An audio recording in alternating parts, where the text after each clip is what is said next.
around the nation. TYT Nation, Jeff Walder here with you. Welcome to the show, everybody. It's Monday. We got the start of a new week. Hopefully everybody had a pretty decent weekend. I'm not quite feeling that great, but we're here. We got a good show for you guys today, including Eric Trump on Fox News. That should be a lot of fun. Mitt Romney has an alter ego. Oh, this will be good. Who is it? And is it hilarious? Spoiler alert, it kind of is. And then we have more serious stuff. We have, of course, Bernie Sanders. He is back. He had an amazing rally on Saturday. So I'm just going to talk about that a little bit. I have some quotes here from Alexander Ocasio-Cortez on the rally. Also, Fish Shakir. And, of course, Bernie Sanders, some of what he said during the rally. And then we have Pete Buttigieg. So Pete Buttigieg is now taking advice from a certain CEO. I'm going to go into who that is, and I'm going to lay into Facebook. And, look, I'm on Facebook. I use Facebook. We have a Facebook show page. And actually, we also got hit with we're clickbait apparently, so that's fun. So now, according to Facebook, my videos are clickbait. Fantastic. All right, so that then we've got that, and then we have Hillary Clinton versus Tulsi Gabbard. Where do I come down on that one? So I think it might be obvious, but nonetheless, we'll talk about that anyway. All right, so. That's what we have today. Please like and share the stream if you haven't already. It absolutely helps us. I'm going to thank some patrons here before we get in. I knew I usually save that till about the break, but I think we'll start out by thanking a few patrons. I'm going to give a shout out to Glenn Daniels. Go Flex Yourself. Yes, that is someone's name. Thank you for supporting the show, Heather Tate, and Hillary Green.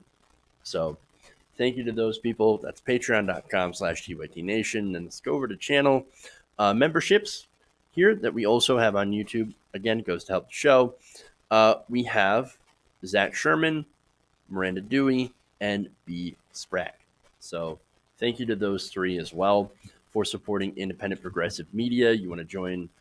We've got two different membership levels. We've got a basic membership. It's like $2. And then there's a supporter level of membership. That's which allows you to support the show at about $5. So that's another way you can support TYT Nation, you can support this show, and you do so by hitting the join button below. So. And then I will eventually get to those Q bounties. Again, didn't have a chance this weekend, unfortunately. But if you want to sign up, ask me a question. It's like super chat, only offline. And I will make a video response to it. So just have to get to it. All right, guys. Let's dive into the show. Let's see. We got some great video here. So let's start out doing this. All right.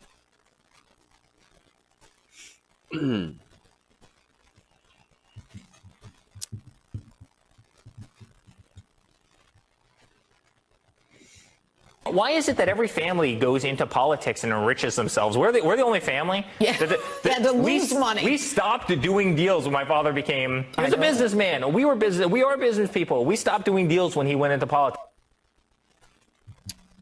We stopped doing deals when we went into politics. Are you sure? Are you sure? I mean, that was Eric Trump on Fox News, basically taking irony out back and giving it the old Yeller treatment. I mean, I love how he's shocked. Like, can you believe people profit off politics? Can you believe there are families in politics that make money off politics? Oh my God. How could this happen? How dare they? We would never ever do such a thing? Of course they wouldn't. I mean, the Trumps trying to make money off politics. Really? Okay, so now, obviously, that's Eric Trump on Fox News defending his family, not only against the impeachment probe, but also going after Joe Biden and the corruption in Ukraine, which ironically doesn't seem to involve any actual Ukrainians. Weird how that works out. So let's go to the rest of the video here so you can, see him argue against this in context. And then we'll break it down. Here's reality. They're fighting a president that has the greatest economy this country has ever seen, the strongest military that we have. They're fighting a patriotism that exists in this country that hasn't existed in a very, very long time, the highest consumer confidence, the lowest unemployment. They're fighting all of this, yet they have a candidate that lies about being a Cherokee Indian when she's 1/1024th Cherokee. You have a guy whose son is embezzling money from everybody and enriching himself off of his father's position under. So then where does Joe Biden get off being so pompous and above it all? Well, I think American people are going to see that. He is pompous, and they are above it all. And if I was doing the same thing that family was doing, I'd be in jail. That's right. Why is it that every family goes into politics and enriches themselves? We're the only family. Yeah, to lose money. We stopped doing deals when my father became. He was a businessman. We are business people. We stopped doing deals when he went into politics. Guess what? All of these kids, they started doing deals when their family went into politics, and it's sickening.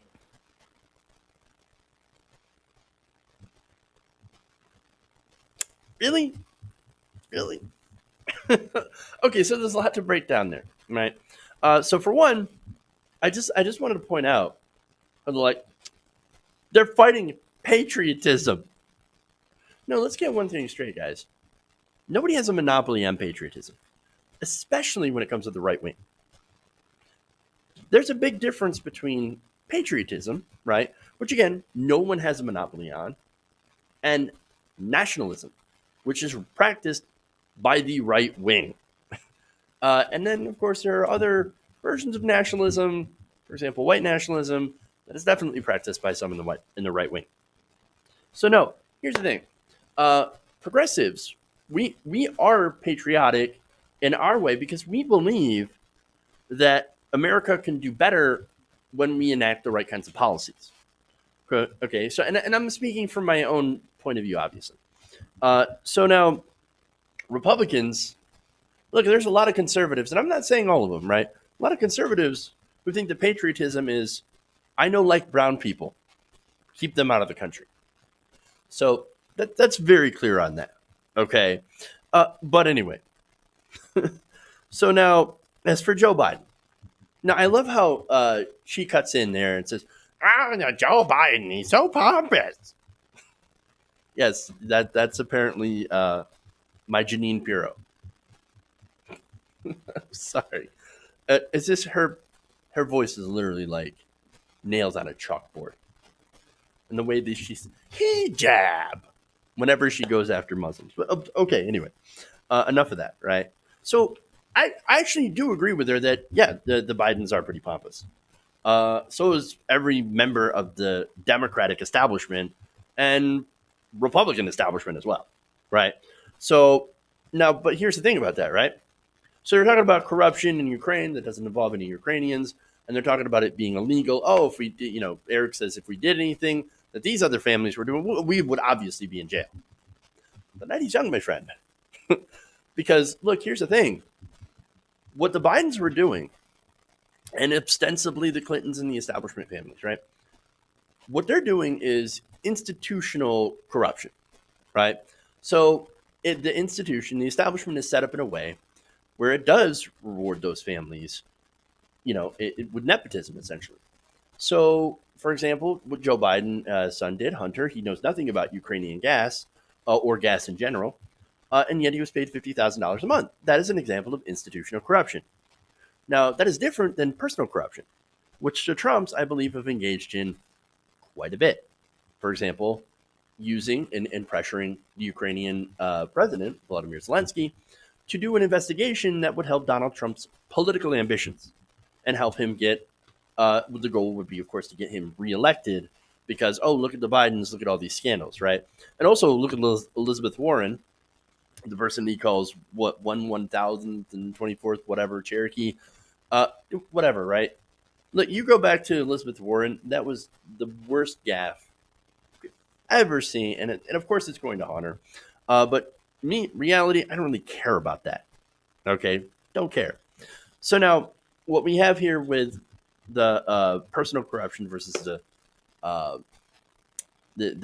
other type of corruption, institutional corruption, is that unfortunately our laws have made that legal, right? And so yes, you can put your kid can be on a put on a board for a gas company that wants to have, some I guess pull when it comes to negotiation, some sort of benefit for that company to have that person working for the company when their father is in office. Unfortunately, you have those situations, and that's why we need an end to institutional corruption and actually do something about nepotism. But the thing is that Eric Trump, he's kind of like the pot calling the kettle black, right? So Ivanka and Jared Kushner are only in the White House because they are members of Trump's family. So it's kind of rich to see this guy complain about nepotism and about families getting into politics to make money. Remember, the Trump organization is also only into politics in order to make money, in order to do anything they can to benefit the Trump brand. I mean, for example, look at the tax cuts. Donald Trump's tax cuts benefited Donald Trump and the Trump organization specifically. Who knows how much he saved? And in fact, we would know if we could actually get access to Donald Trump's taxes. We would actually know at this point. But, okay. So now, let me give you some more examples of the Trump organization's corruption, which is actual, again, personal corruption, where he's literally making money off being president. For example, you have Ivanka Trump, who got all these Chinese patents, right, after meeting with President Xi. Now, that does help the Trump organization, as Ivanka, her brand, is part of the Trump organization. You have the organization itself making money off their hotels. For example, after Trump became president, the hotel chain jumped from profits of $33.8 million in 2016 to $60.5 million in 2017. So, look, I'm not a mathematician, but that seems like about a 50% increase in revenue or profit. And that happened to be right after Donald Trump ran the presidency. Strange how that works. But there's more. Oh, and of course, the reason, if you're wondering, is because there are now a lot of world leaders who want to stay in those hotels, or lobbyists who stay in those hotels in order to earn favor so they can have an advantage during any sort of negotiation. Now, the Center for Responsive Politics, by the way, also found that in 2017 alone, right, and this is in regards to Trump, to campaign events at Trump properties, right? So now, Trump's 2020 campaign, for example, spent about $720,000 at buildings Donald Trump owns. So that's corruption. Then you've got Mar-a-Lago, more specifically golf memberships. So now, following this win in 2020, the club doubled its membership fees to $200,000 a year. USA Today found that executives from 50 government contractors and 21 lobbyists ended up holding memberships at Trump's clubs. And in the first 8 months of 2017, 2/3 of those executives and lobbyists played golf on days that Donald Trump was there. Why? Because it's all about paying for access. It's essentially pay-to-play corruption. But I'm sure, of course, Eric Trump will come and tell me how it's all just a big coincidence, and then it's really Joe Biden's of the problem. No, I'm not saying Joe Biden and that institutional corruption isn't a problem.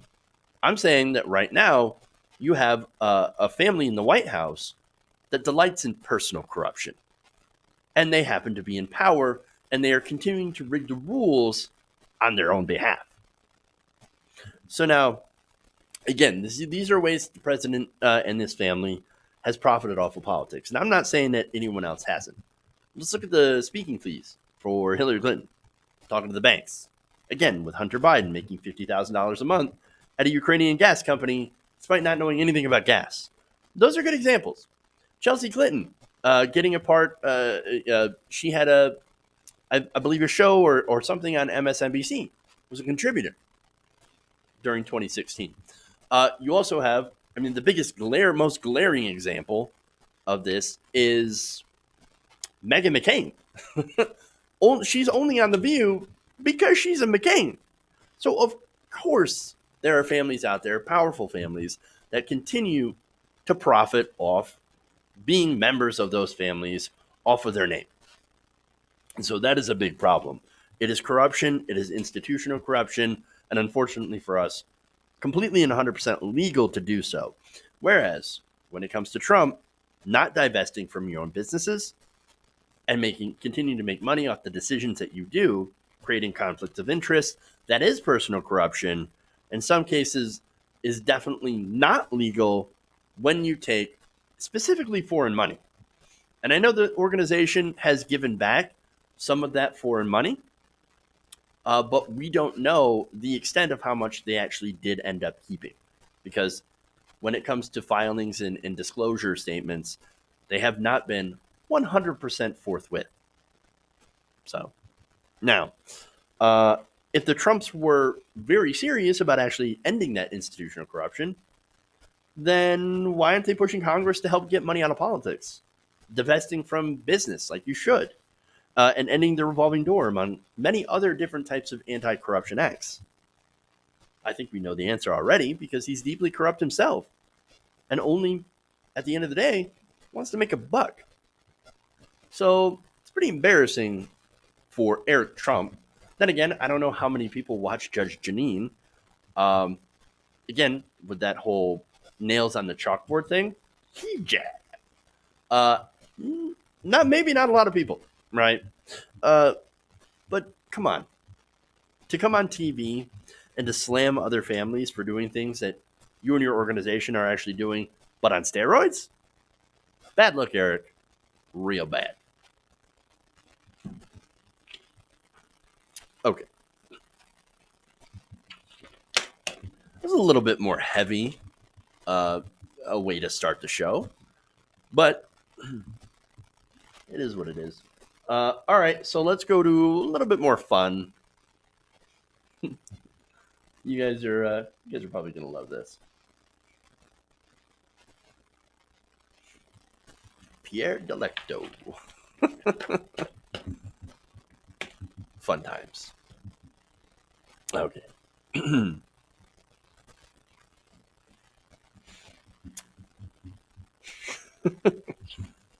So over the weekend, the internet was graced with the news that Mitt Romney was operating a secret anti-Trump Twitter account, which led to a lot of course, hilarity. Now, on Sunday, Slate reporter Ashley Feinberg wrote that she may have discovered the secret Mitt Romney Twitter account under the name of, get this, Pierre Delecto. There is nothing not funny about this. All right.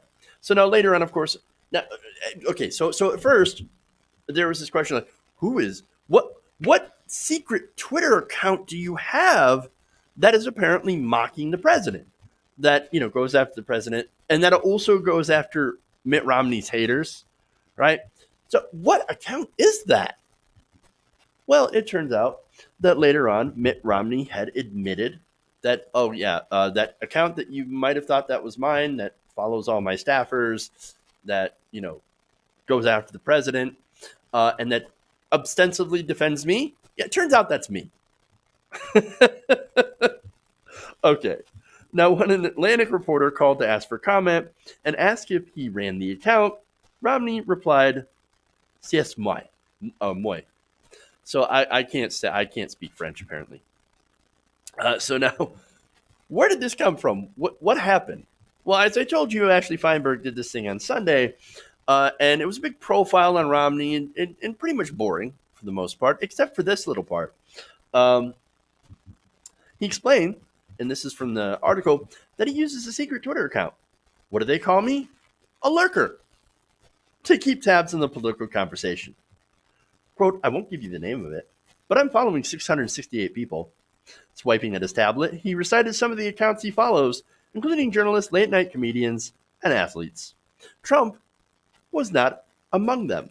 He tweets so much, Romney said, comparing the president to one of his nieces who overshares on Instagram. I love her, but it's like, it's too much. Okay, so that's fun. I love the comparison of Donald Trump being an oversharing teen on Twitter. Oh, you know what? Maybe that is kind of an apt comparison. Okay. Now, according to Feinberg, the account joined the site in July of 2011, which was just prior to Romney's announcement for president. Most of those he followed were political reporters or pundits, and Slate had noted that the account replied to several Romney-related tweets, unlike others that were critical of Trump and Republicans. Oops. So now, Pierre Delecto, right? So let me go to some responses on Twitter, okay? Because this is great. Now, Jeet here says, elevator pitch. A heist film where the crooks don the names Pierre Delecto, Carlos Danger, John Barron, and Reinhold Niebuhr. Fun times. John Weaver said, seems Pierre Delecto has been a member of our resistance for some time. Time to join the public brigade, sir. Sean Baby says, Mitt Romney's secret Twitter name is Pierre Delecto. A perfect anagram for erectile doper. We're all fools for not seeing it sooner. That's great. Tyler DeSpooky says, Romney choosing the name Pierre Delecto is just... I love it. Ian Milheiser says, Pierre Delecto sounds like the sort of fake name that DC residents use to buy weed. That's another one. Spike Eskin says, I think people on both sides of the aisle can admit that Pierre Delecto is an amazing fake Twitter name. Samiro says, a moment of silence for those who did not have the chance to follow Pierre Delecto before he locked his account. And of course, that's when it came out, because obviously he didn't want those people who he worked with. Romney didn't want those people to see those tweets of him basically retweeting or criticizing other Republicans.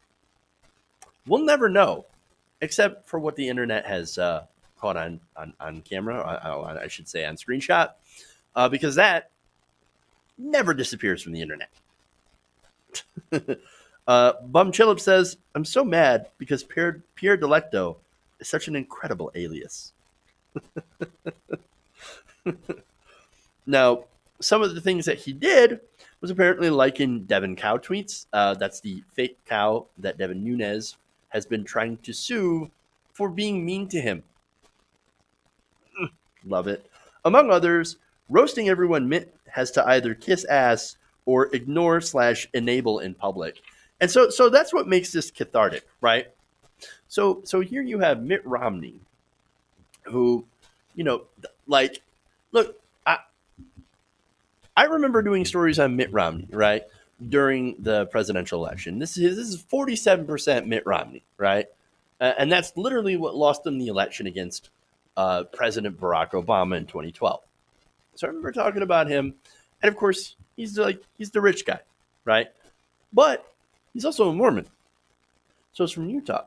So now this like white nationalism, anti-immigrant sentiment has not sat well with Mitt Romney. Now, Mitt Romney's a rich boy, right? And so he's, of course, like, well, of course we have to protect corporations. Of course we have to protect businesses and have lower tax rates.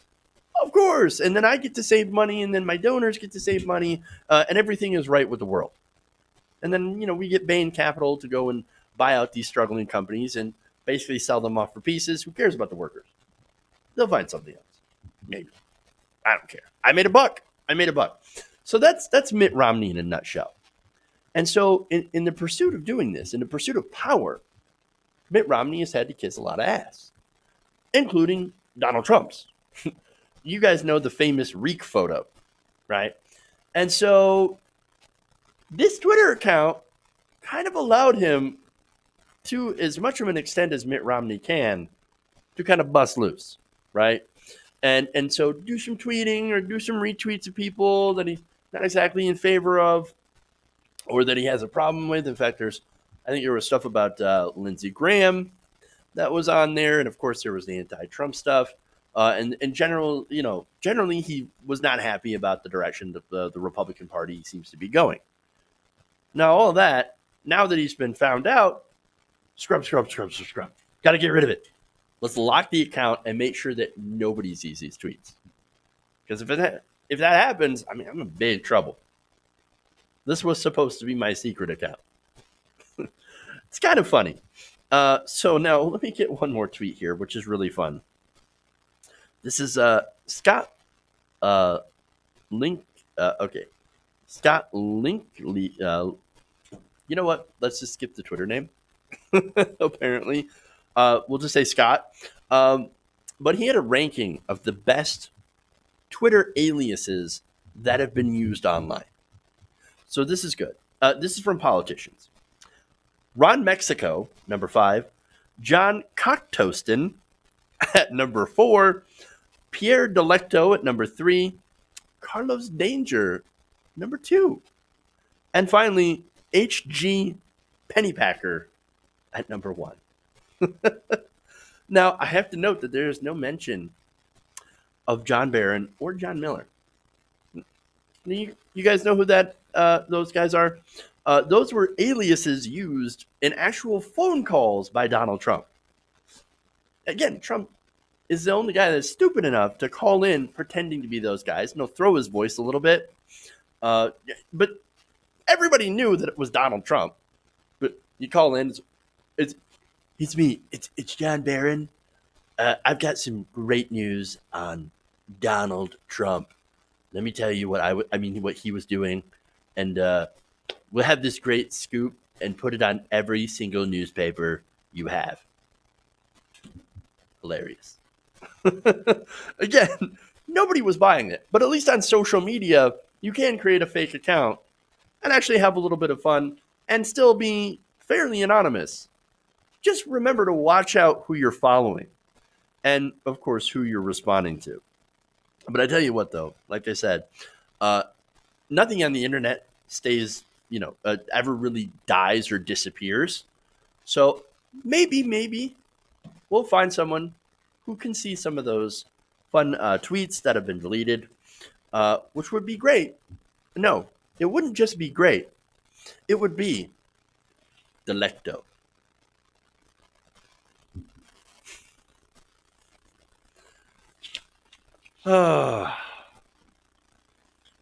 See, that's what you need on a Monday. Just a little bit of ridiculous fun before we go into, of course, heavy stuff and / disaster. Okay. So here's what I'm going to do. I'm going to take a really quick break. We'll come back. We got Bernie Sanders' rally. We have Buttigieg taking direct hiring advice from media, which is really interesting. And then Hillary Clinton, I'm sorry, yeah. Actually, Tulsi Gabbard goes ham on Hillary Clinton. It's awesome. All right, so we'll do that, and we'll be right back here in a couple of minutes. Please like and share the stream. I'll read some super chats when we get back. We'll see you in a minute. Run the nation.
Welcome back to the show.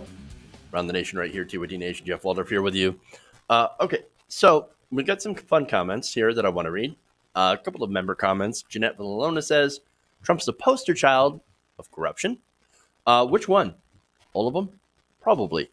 LL says, imagine how suppressed you are to have to create a Twitter alter ego so you can express your true feelings. This, absolutely. Again, Mitt Romney. Mitt Romney kind of reminds me of a coiled spring. He's just so tightly wound. And so creating this Twitter account that lightly criticizes certain people, by the way, that's his way of releasing some tension. Yeah, just imagine if that guy snapped. It would be scary. Okay, anyway. I know, it's a little bit heavy. Non-member comments here. Delecto 305 says, Pierre Delecto sounds like someone who should meet Carlos Danger. Agreed. And RB says, please don't do an impersonation of Judge Sourpuss. I don't care how accurate it is. Oh, come on, that's like half the fun. Hee-ja. Okay, anyway. And then there's a little bit of an inside joke from What Do You Mean? In the super chat here. Let's just say that I appreciate that because it's funny. All right. Anyway, inside jokes, man. Little inside baseball. Okay. Even though I don't do baseball. All right. Let's move forward. Oh, I forgot about the magic Mormon underwear. Oh my god, so good. All right. Let's move on. I shouldn't make fun of the magic underwear. Okay. All right. It appears that Bernie is back. Now, over the weekend, Senator Sanders, running for the Democratic 2020 nomination, spoke to a crowd of nearly 26,000 people, with other estimates being somewhere up to even 30,000, which is, by the way, the largest number any Democratic presidential candidate has drawn this far, even beating Elizabeth Warren. Now, Elizabeth Warren, her record was about 20,000, which is incredible. So look at the candidates here, right? So you have Bernie Sanders and Elizabeth Warren, the two more ostensible progressive candidates in the race. And I know there's a lot of people that would be like, well, no, she's not progressive. She's more progressive than anybody else other than Bernie Sanders in the race, to put that into perspective. So she got still about 20,000 people at her rally, but Bernie Sanders, again, Bernie's rally, 26,000 at least. Progressives for the win. That's all I got to say. Now, he was joined by, of course, Alexandria Ocasio-Cortez, who made her endorsement official on stage. Also there, Michael Moore, a filmmaker, liberal filmmaker. Of course, he endorsed Bernie Sanders back in 2016. He's absolutely right. And then, you have Nina Turner, head of Our Revolution. I love Nina Turner. She's wonderful. Many, many others. So now, this is Bernie Sanders' comeback rally. And why is it a comeback rally? Well, it's because Bernie Sanders had to take some time off, understandably, from his schedule after having a mild heart attack. So he ended up getting 2 stents after some discomfort. And so took some time off, a little bit of recovery. Again, this guy had a grueling schedule, something that not even someone half his age, could really even keep up with. And so he takes 2 weeks off. He comes back, just like crushes it in the debate, and then holds this massive rally. So now some people were worried about his health. Even people that, would support somebody like Bernie Sanders. They're like, I don't know. Like, that kind of worries us a little bit. And of course, you have establishment media coming out and saying, oh my God, heart attack. He's going to die while he's in office. The horrible. You shouldn't elect him. Well, no, that's ridiculous, right? And ironically, here's the thing. So this is part of the Bernie Sanders shouldn't be running because he's too old thing, right? So again, there are people out there that do have some legitimate concerns about that, and then there are others who are basically using that as a way to discount Senator Sanders from the race, and that's unfortunately coming from, like I said, a lot of your corporate establishment media, MSNBC, CNN pundits. And what's strange about that is that Joe Biden is about a year younger than Bernie Sanders, and yet you don't see a lot of that discussion. Again, sometimes you will see it among certain supporters or supporters of other younger candidates in the establishment, but generally that's not a overarching media narrative for Joe Biden the way that it's been dominating the discussion on Bernie Sanders.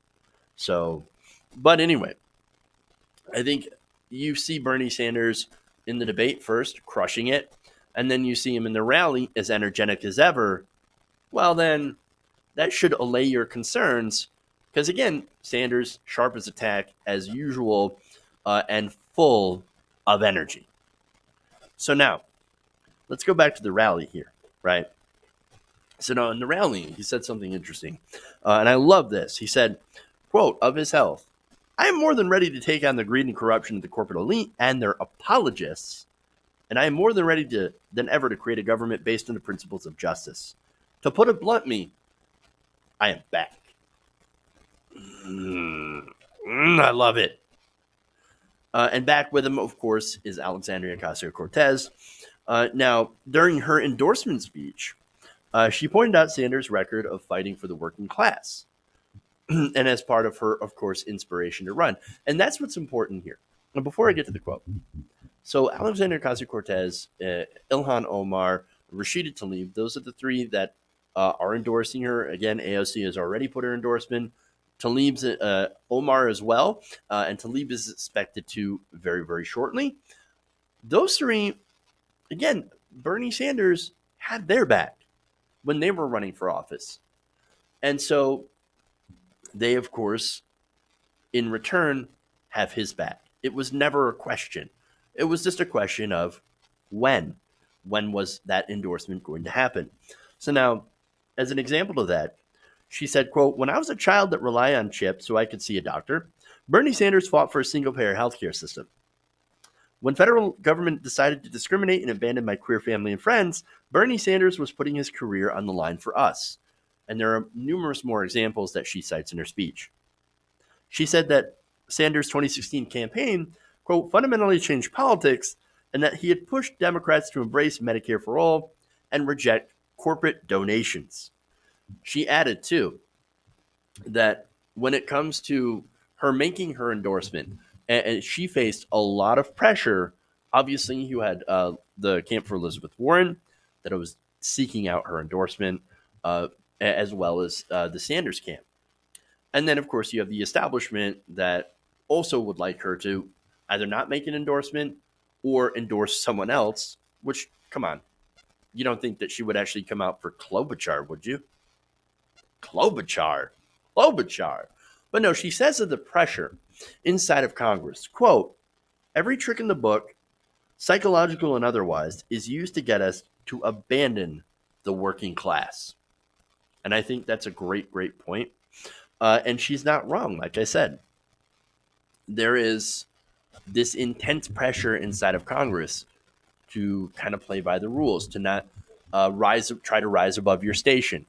You know, if you're a freshman congresswoman, to not be too loud, to not rock the boat, to not do anything that could seem uncivil towards your fellow members of Congress.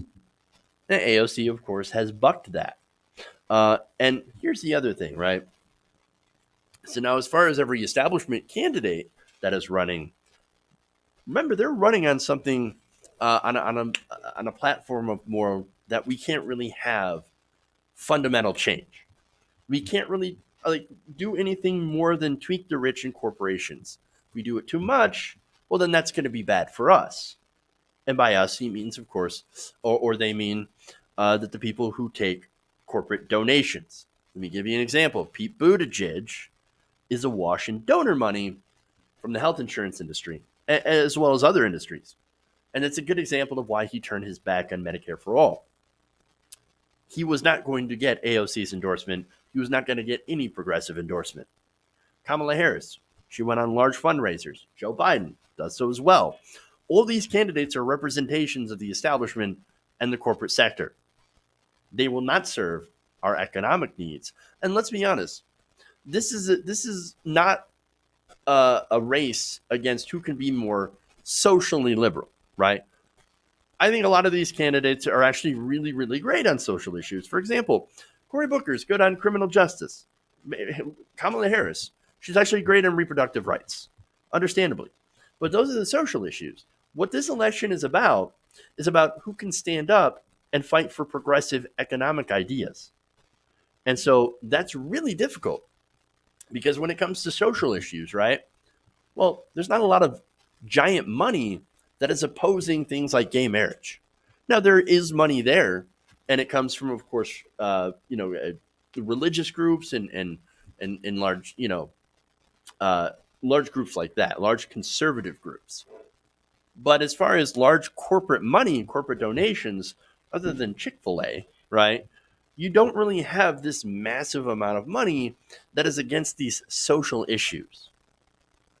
Now, when it comes to economic issues, well, then, of course, you have giant amounts of corporate money that are pushing back against raising the minimum wage, for example, or taxing the rich and corporations at a higher rate or a higher marginal rate, or doing things like, for example, Medicare for all and free college. You have these large interests that are arrayed against doing those progressive policies because it ends up costing them money, costing them profit. And so it is much, much harder to go against that system and the armies of lobbyists that these corporations hired to go on Capitol Hill. And so now AOC's endorsement, like I said, as well as Ilhan Omar's, super, super important, and Rashida Tlaib, they're important because, for one, these women are amazing. They have a huge following. AOC's has the largest following of them all, and not only about the following and how they could reach out to people, but also I think they are the most representative of what the progressive movement really is. It's not people that look like me.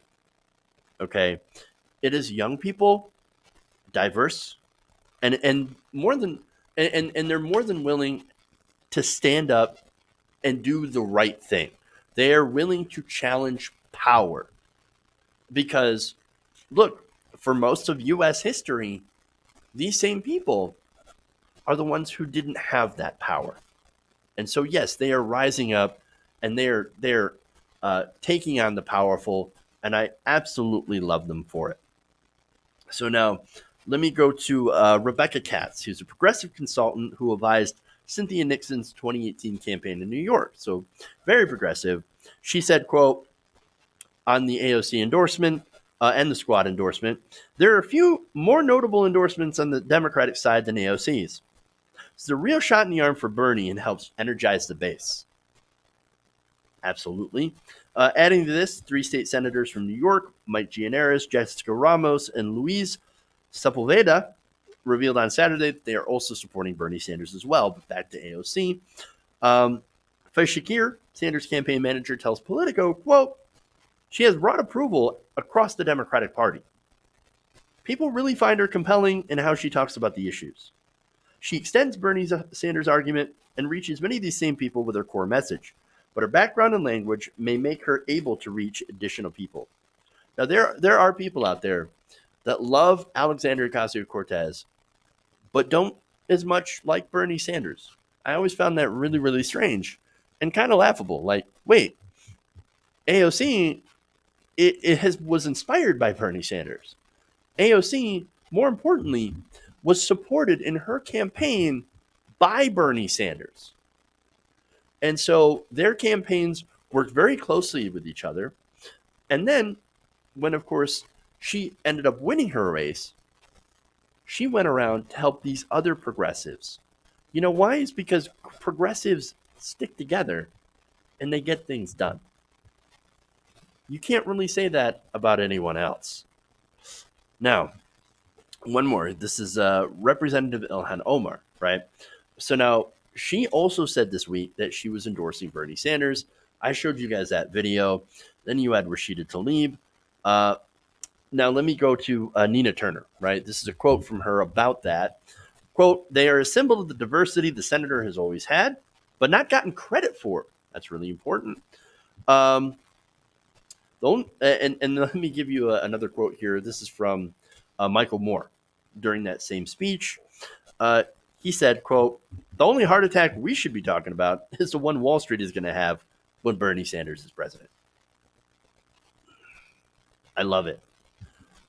Now, one more thing here. No, so I understand worrying about a candidate's health, but as I mentioned before, if you watched him in the debate, if you watched him at the rally on Saturday, I think it's pretty clear that Bernie Sanders is stronger than ever and ready to get back to challenging the establishment as well as working for us. Bernie's back. All right.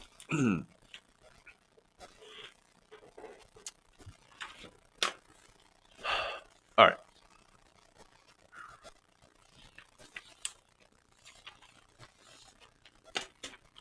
So I'm going to try to get through this Buttigieg story and then Tulsi Gabbard. I realize I'm kind of taking a long time. So we'll get to those. Don't worry.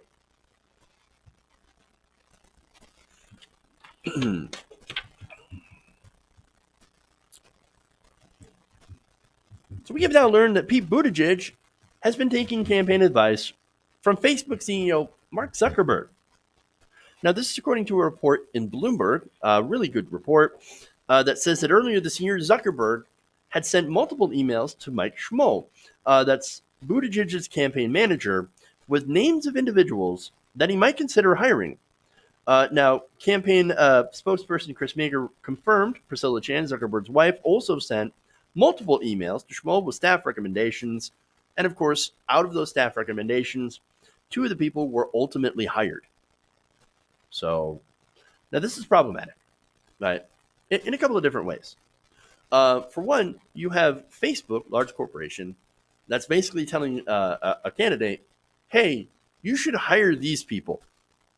Gee, I wonder if that colors the campaign with a certain perspective. Now, also problematic for the campaign is how Zuckerberg has been very close, very cozy and close with the right wing. So now, Politico had reported last week about a spate of meetings Mark Zuckerberg held with top conservative pundits. So the guest lists of those dinners that they apparently had were Fox News host Tucker Carlson, conservative radio host Hugh Hewitt, commentator Ben Shapiro, Mary Catherine Ham, who's a CNN commentator, American Enterprise Institute fellow and former Washington Free Beacon editor Matt Continetti, Media Research Center founder Brent Bozell, and Town Hall editor and Fox contributor Guy Benson. Zuckerberg has also reportedly met with Senator Lindsey Graham. So now, okay, meeting with conservatives to hear them out, I actually don't think that that's a bad thing. Okay, look, you want to meet with conservatives, you want to hear their perspective. All right, that's fine. But where are the progressives? Is Facebook meeting with progressives at all? No, of course not. Has Zuckerberg even ever met a progressive? Probably not. Because like anyone in his economic class, he despises progressives. They really do. Now, conversation at the dinners, which are reportedly run 2.5 to 3 hours long, have centered on free expression, unfair treatment of conservatives, of course, the appeals process for real or perceived unfair treatment, of course, fact-checking, partnerships, and privacy. All right, so what's come from that? Anything? Well, it turns out that Facebook, now in an effort to appease the right wing, uses the Daily Caller as a fact checker. Really? Now, Daily Caller, look, here's the thing about Daily Caller, right? They make things up. It's not that they have a conservative perspective. Again, I can understand that. right? And as long as you stick to the facts, and even if you have a conservative perspective on things like, hey, I think we should lower taxes because of this and this and this, whatever, right? But no, Daily Caller makes things up, actually makes up stories. They're not a conservative leaning news agency that sticks to facts. No, they're a right wing blog that essentially makes things up. Come on, man, really? And they are considered a fact checker on Facebook. That's ridiculous. Now, where are the progressive fact checkers then, right? Now, I bet Zuckerberg believes that the New York Times is progressive.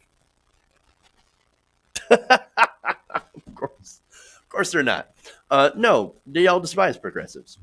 Now, let me give you an example, right, of how Facebook is now treating progressives. I have a Facebook page where I post all my videos, facebook.com/TYDNation, right? I've had features restricted. I've had my reach reduced because they found stories where they said it was clickbait. Now, these are true stories, right? And yeah, the title is supposed to be a little bit provocative to get people to entice people to click on it, right? But there was nothing misleading in those stories. One was about how this GOP activist and Trump supporter got in trouble for Social Security fraud. Literally in the clip were cited court documents that show that she is in trouble for Social Security fraud. You guys remember that story. And another one was about the hospital industry. And this is another, expose report with actual documentation to back it up. That shows that the hospital industry has been leading the charge on trying to fight against a single-payer Medicare for all system, coming up with talking points and doing financing for these large, large think tanks and groups and organizations that are funding this effort to stop us from getting a single payer. That's considered clickbait. Now, you got to be kidding me. But no, that's Facebook. I'm pretty sure that any fact checker on Facebook had to have known, that there are actual documents, right, behind both of those stories, the actual information. No, of course they know, but they're not interested in the truth because they serve the moneyed interest in the establishment. So, anyway, it's complete and utter BS. So now, Jen Jacobs, senior White House reporter for Politico, described this scoop, by the way, by her colleagues as a rare example of direct political involvement from one of the most powerful tech executives. And you might think, okay, so what? Well, look, having Facebook literally direct a campaign to hire people is kind of an example of how much power these corporations have. Remember Buttigieg? What's funny about Buttigieg, right, is that he said that he was inspired by Bernie Sanders, wrote an essay about him, looked up to him, but unfortunately, now that Warren has the center-left lane, and Bernie Sanders, of course, is the biggest progressive, the most progressive in the race, I'm guessing that Buttigieg, well, since he wasn't really, getting a lot of traction, gets these hires from Facebook, and this is my assumption, of course, gets these hires from Facebook, large corporation, and they're like, you know what you need to do, Pete? You need to go further to the right. And of course, what did he do? In the debate, you saw him punch from the right on Medicare for all and other progressive issues. And now, look at what happened. The establishment press is drooling over, Pete Buttigieg. Pete Buttigieg! Oh, stellar performance in the debate. Forget Elizabeth Warren. Forget Bernie Sanders. They'll never win. Pete Buttigieg, rising star. He doesn't want you to have health care. We love it. We love Pete Buttigieg. No, this is what money, this is what corruption does to a candidate. Remember, Buttigieg is awash in corporate money. In fact, as of mid-2019, he was second only to Donald Trump in overall campaign cash from donors in the health insurance sector. Among Democratic candidates, he was second to former Vice President Joe Biden in terms of pharmaceutical and health insurance donations, which is why, of course, he has backtracked and no longer supports payer Medicare for all. Now, these donors, by the way, include pharmaceutical industry leaders such as the Chief Corporate Affairs Officer at Pfizer, President of Aztecs Pharmaceuticals, state lobbyists for Biogen, and these are just individual donations, Vice President of Public Policy at Novartis, and a Deputy Vice Director at the nation's largest pharmaceutical trade association, Pharma, as well as attorneys from AbbVie, Johnson & Johnson, and Merck. He is awash in corporate money from health insurance. And so, of course, he will argue that we need more private health insurance. Because, of course. Not only that, but he uses fossil fuel talking points when talking about climate change, taking in big money from finance and tech. And now, of course, you see he's being told literally who to hire from Facebook. Buttigieg is everything we hate about the Democratic establishment wrapped up in an attractive LGBT bow.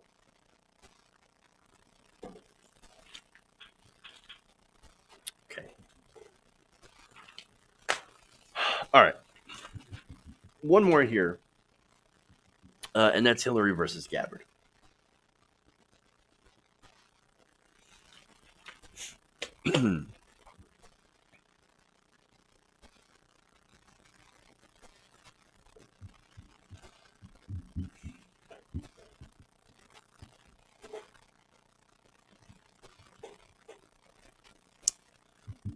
Hillary Clinton is back. She is back in the limelight and has a conspiracy theory that the Russians are grooming Tulsi Gabbard. So now, on a podcast with former Obama advisor David Plouffe, Clinton said this, and by the way, she did not call out Gabbard by name.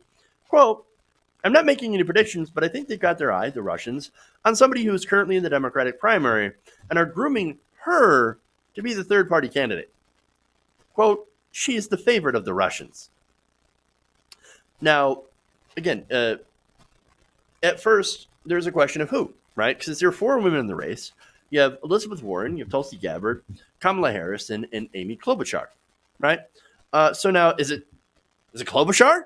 Did anybody think Klobuchar, she must be being groomed by the Russians? No, of course not. No, they pointed at Tulsi Gabbard, who is not a member of the establishment. So let's be very, very clear here. And I want to be honest with you guys. I am not a supporter of Tulsi Gabbard. I think Tulsi Gabbard has some issues, and those issues make it so that I am not able to support her. My choice is 100% Bernie Sanders. That said, this is ridiculous, and this is an absolute smear. So, okay. So, I don't say that lightly, by the way, because right now, it seems like there's a little bit of a small cottage industry of people online claiming that any criticism against Tulsi Gabbard, even if it's legit, is nothing more than an absolute smear. I don't agree with that. I'm not of that mind, right? There are legitimate criticisms of any candidate, Elizabeth Warren, even Bernie Sanders. And I've criticized him before, of course. But this right here, that the Russians are grooming her for a third-party run, is totally unfounded. And look, hey, if I'm wrong, if she does run a third-party challenge, which she said she wasn't going to do, well, then I'll come back and I'll admit that I'm wrong. But in this case, there's no proof that Russia is grooming anyone. Now, in fact, Hillary Clinton's team pointed to allegations, and this is their basis of their argument, that Russian news and propaganda sites often report on Gabbard's campaign, and that moments in Gabbard's campaign have been reportedly amplified by trolls and bots on Twitter with ties to Russia. Now, Gabbard has denied those allegations, of course. So, no, here's the thing, right? So, Twitter is a hellscape full of bots and trolls. We know this, right? In fact, I think there was a lot of bots that actually followed Donald Trump and elevated him. And then, of course, you also had trolls on the Clinton side and bots that elevated her campaign. That's something that, unfortunately, a lot of campaigns tend to use. Okay? So, but nonetheless, This is what Clinton's team points to, and also points to, again, news sites, right? So now, if you're a smaller candidate, and let me ask you a question, you're trying to get some traction, right, in a crowded primary field. You're going to go on almost any news agency that you can, right?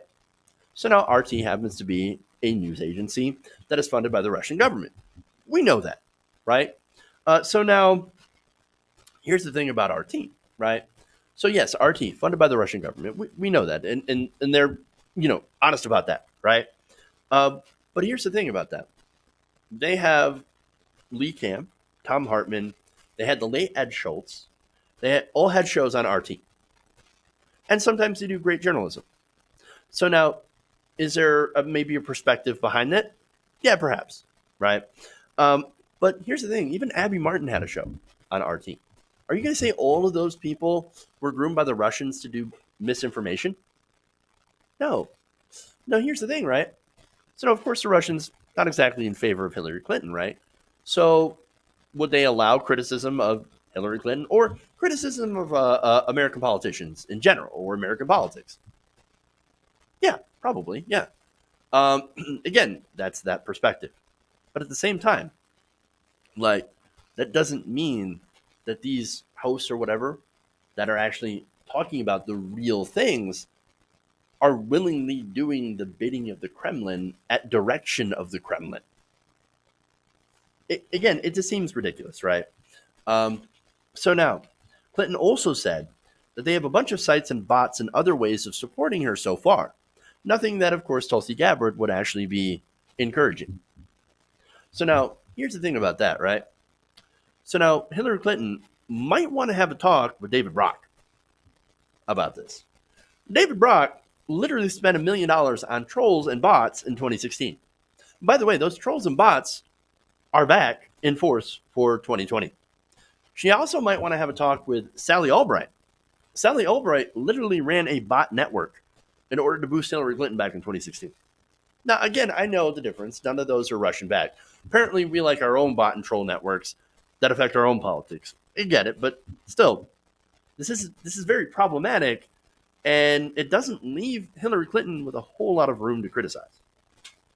Now, Clinton's team also noted that some of Gabbard's foreign policy views did align with some Russian interests, and I get that, but there are some foreign policy aspects that perfectly align with the establishment as well.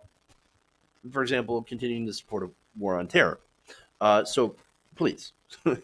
Now, so now Hillary Clinton comes out with this smear on Tulsi, right? So now Tulsi fires back with all guns blazing. And let me read that for you guys. Quote, "Thank you, Hillary Clinton. You, the queen of warmongers, embodiment of corruption, and personification of the rot that has sickened the Democratic Party for so long, have finally come out from behind the curtain. From the day I announced my candidacy, there has been a concerted campaign to destroy my reputation. We wondered who was behind it and why. Now we know it was always you.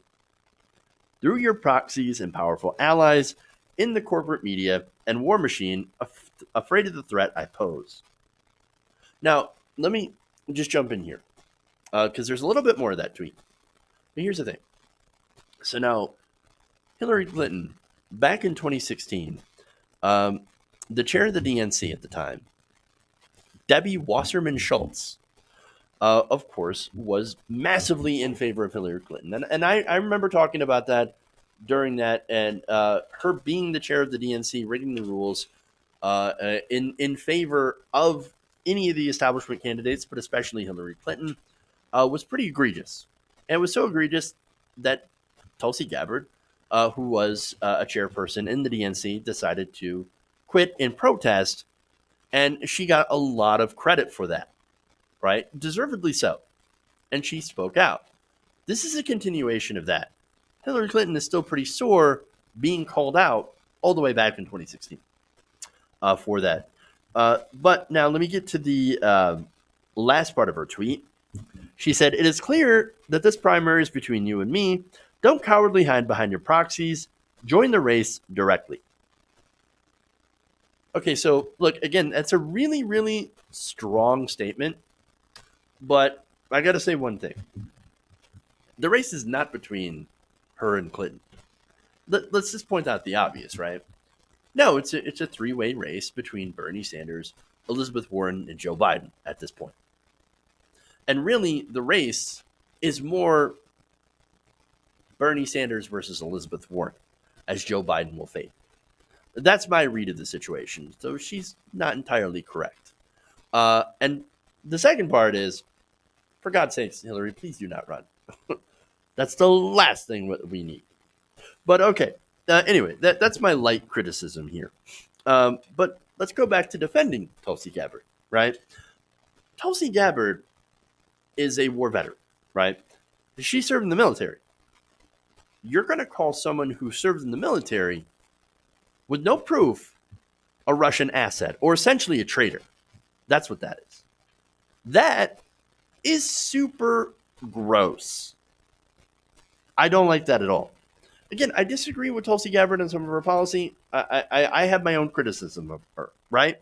But I got to defend her on this, because here you have Hillary Clinton basically drumming up sentiments against certain candidates that she doesn't personally like based on nothing. I think personally it's because she's bitter about losing 2016. But understand that it's not the Russians that blocked her from becoming president. Did they play a role? Yes, they played a small role online. And they did definitely try to interfere. But the biggest factor here was her campaign. And her campaign died the death of 1,000 cuts. One of those cuts, majorly actually, was something called, not Russia, but the Electoral College. You also have massive voter suppression from Republicans who had been setting that up for years. And of course, something that she personally did, running as the establishment candidate in a non-establishment year. At a time, of course, when the establishment is deeply, deeply unpopular. Now, look, it's easier for her to blame others than to take responsibility for the failures of her campaign. And I know it's difficult because she lost to a reality show clown that is currently destroying the country. But please, Hillary Clinton, you got to stop calling people who don't agree with you or, don't help you Russian assets, because that is super not helpful in an election cycle against Donald Trump. All right. All right. So that's all I got for you guys. Thank you for going on the nation with me today. Please like and share the stream if you haven't already. Please consider subscribing to this channel for more stuff, for more, this kind of content. Tweet, follow me on Twitter at Jeff's Politics. You can, you did see that on the lower third during the show. And if you want to stick it to Zuckerberg, follow me on Facebook. All right.